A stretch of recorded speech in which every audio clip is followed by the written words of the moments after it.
Hello everyone, আজ আমি পেয়েছি দুটো প্রাইজ। আর এই প্রাইজ দুটো কিসের বলো তো? একটা হলো আবৃত্তির আর একটা হলো আঁকার। আমি আঁকাতে তৃতীয় স্থান পেয়েছি আর আবৃত্তিতেও তৃতীয় স্থান পেয়েছি। এই যে এটার সার্টিফিকেটও পেয়েছি আমি।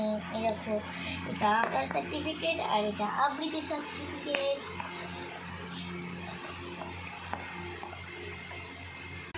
আমার এই প্রাইজ দুটো কেমন হয়েছে অবশ্যই কিন্তু কমেন্টে জানিও। আর এই দেখো, এইটা হয়েছিল স্টুডেন্ট হেলথ হোমে, রামপুরহাটের কলেজের সামনে স্টুডেন্ট হেলথ হোমে এই অনুষ্ঠানটা হয়েছিল। প্রতি বছরই দুর্গাপুজোর আগে এই অনুষ্ঠানটা হয়। এর আগের বছর আমি এটাতে নাম দিয়েছিলাম। এই যে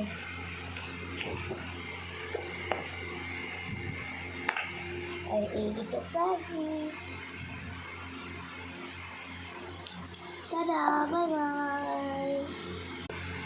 ও আমার হাতে আলতা। আর এটা কেন পড়েছি বলো তো? কারণ কাল আমাদের হবে আবৃত্তির শুটিং। আমরা যাব ভোর 5:30টার সময়তে, একদম পুরো ওই মনসুবের ওখানে, যেখানে অনেক কাশফুল আছে সেই মাঠটাতে।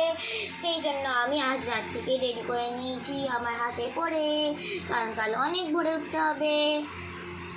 Tata, bye by.